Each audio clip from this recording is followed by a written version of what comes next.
ಪ್ರಿಯರೇ, ದೇವರು ಒಳ್ಳೆಯವರು, ಒಳ್ಳೆಯದನ್ನೇ ಮಾಡುವವರಾಗಿದ್ದಾರೆ. ದೇವರು ಒಳ್ಳೆಯದನ್ನೇ ನಮ್ಮ ಜೀವಿತಗಳಲ್ಲಿ ನಡೆಸುವವರಾಗಿದ್ದಾರೆ.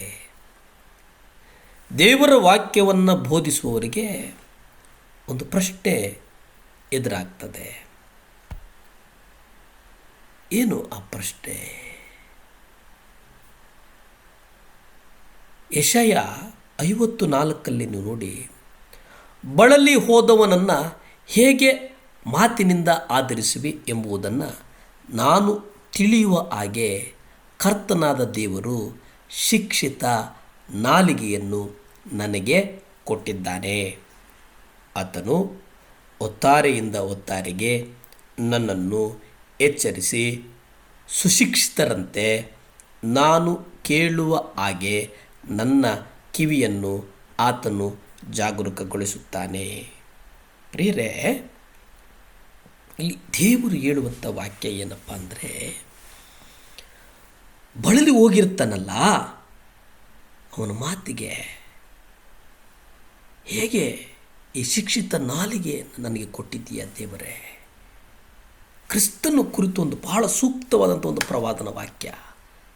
ಆ ವ್ಯಕ್ತಿಯ ಆತ್ಮಿಕ ಸ್ಥಿತಿ ಏನೆಂಬುದು ವಿವೇಚನೆ ನಾನು ಮೊದಲು ಪಡೆಯಬೇಕು. ಆ ಕಾರಣಕ್ಕಾಗಿಯೇ ನಾನು ಯಾರಿಗಾದರೂ ದೇವರ ವಾಕ್ಯವನ್ನು ಕೊಡುವಾಗ ದೇವರು ದಯಪಾಲಿಸುವ ಪ್ರವಾದನೆಯ ದೃಷ್ಟಿಯನ್ನು ಪಡೆಯಬೇಕು. ದೇವರು ವಾಕ್ಯವನ್ನು ಕೊಡುವುದು ಪ್ರಾಕೃತಿಕ ಕಾರ್ಯವಲ್ಲ, ಅದು ಆತ್ಮ ಪ್ರೇರಿತವಾದಂಥ ಒಂದು ಕಾರ್ಯ ಆಗಿದೆ ಅನ್ನುವಂಥದ್ದನ್ನು ನಾವು ಅರ್ಥ ಮಾಡಿಕೊಳ್ಳಬೇಕು. ನಾವು ಅರ್ಥ ಮಾಡಿಕೊಂಡು ಅದರ ಪ್ರಕಾರ ನಡೆಯುವಂಥದ್ದು ಬಹಳ ಮುಖ್ಯ. ಆತ್ಮಪ್ರೇರಿತವಾಗಿ ವಾಕ್ಯವನ್ನು ಬೋಧಿಸಬೇಕು. ಆತ್ಮಪ್ರೇರಿತವಾಗಿ ನಾವು ಮಾತನಾಡಬೇಕು. ಆತ್ಮಪ್ರೇರಿತವಾಗಿ ನಾವು ಪ್ರಾರ್ಥನೆಯನ್ನು ಮಾಡಬೇಕು.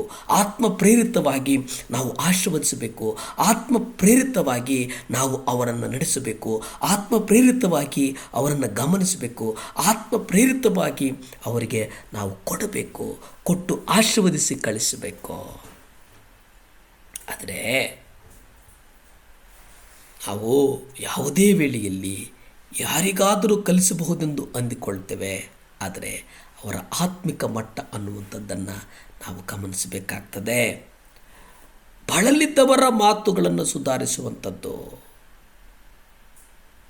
ಬೇರೆ ಬೇರೆ ಮಾತುಗಳಲ್ಲಿ ಹೇಳುವುದಾದರೆ, ನನ್ನನ್ನು ಭೇಟಿಯಾಗುವುದಕ್ಕೆ ಒಬ್ಬ ಬಳಲಿ ಬಂದಂಥ ವ್ಯಕ್ತಿಗೆ ನಾನು ಯೋಗ್ಯವಾದಂಥ ವಾಕ್ಯಗಳನ್ನು ಪಡೆಯಲಿಕ್ಕೆ ನನ್ನ ತಂದೆಯಾದ ದೇವರು ನನ್ನನ್ನು ಪ್ರತಿದಿನ ಬೆಳಗ್ಗೆ ಎಚ್ಚರಿಸಿ, ನಾನು ಒಬ್ಬ ಶಿಷ್ಯನಂತೆ ಕೇಳಿಸಿಕೊಳ್ಳಲಿಕ್ಕಾಗಿ ಬೆಳಗಿನ ಜಾವದಲ್ಲಿ ನನ್ನ ಕಿವಿಯನ್ನು ಜಾಗರೂಕಗೊಳಿಸುತ್ತಾನೆ.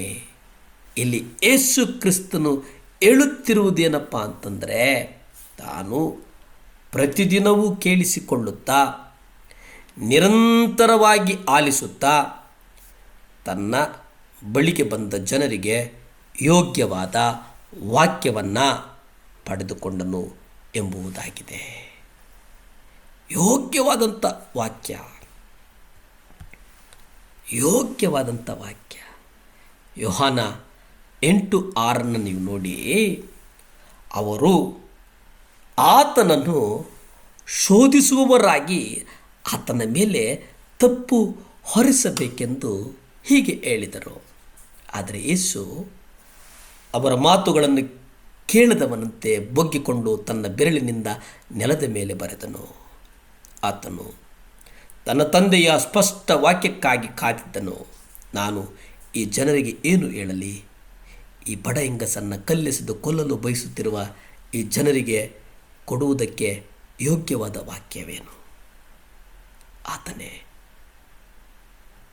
ಆಗ ಕರ್ತನು ಹೇಳಿದಂಥ ಮಾತುಗಳಿಂದ ಅಲ್ಲಿ ಜನ ಭಯಭೀತರಾದರು, ಸ್ತಂಭೀಭೂತರಾದರು ಅನ್ನುವಂಥದ್ದನ್ನು ನಾವು ಸತ್ಯವೇದದಲ್ಲಿ ನಾವು ನೋಡ್ತೇವೆ. ದೇವರು ಆಶೀರ್ವದಿಸ್ತಾನೆ, ಬಲಪಡಿಸ್ತಾನೆ, ಸ್ಥಿರಪಡಿಸ್ತಾನೆ, ನಮ್ಮನ್ನು ಕಟ್ಟುತ್ತಾನೆ. ಪ್ರಾರ್ಥಿಸಿಕೊಳ್ಳೋಣ. ಭೂಮಿ ಆಕಾಶಗಳನ್ನು ಉಂಟು ಮಾಡಿದಂಥ ಸರ್ವಶಕ್ತನಾದಂಥ ದೇವರ ಸ್ತೋತ್ರಪ್ಪ. ಈ ಮುಂಜಾನೆಯ ಸಮಯದಲ್ಲಿ ಸ್ವಾಮಿ, ಈ ವಾರ ಪೂರ ಈ ಮಕ್ಕಳ ಮೇಲೆ ಒಂದು ಕೃಪೆ ಇರಲಿ ಸ್ವಾಮಿ. ಅಪ್ಪ, ಈ ಮಕ್ಕಳು ಸಾಲ ತೆಗೆದುಕೊಳ್ಳಬಾರದು ದೇವರೇ. ಸಾಲ ತೆಗೆದುಕೊಳ್ಳಬಾರ್ದು ಸ್ವಾಮಿ. ಅನೇಕರಿಗೆ ಸಾಲ ಕೊಡುವವರಾಗಿ ಮಕ್ಕಳನ್ನು ಆಶೀರ್ವದಿಸು. ಯೇಸುವಿನ ನಾಮದಲ್ಲಿ ಬೇಡ್ತೇನೆ ತಂದೆ.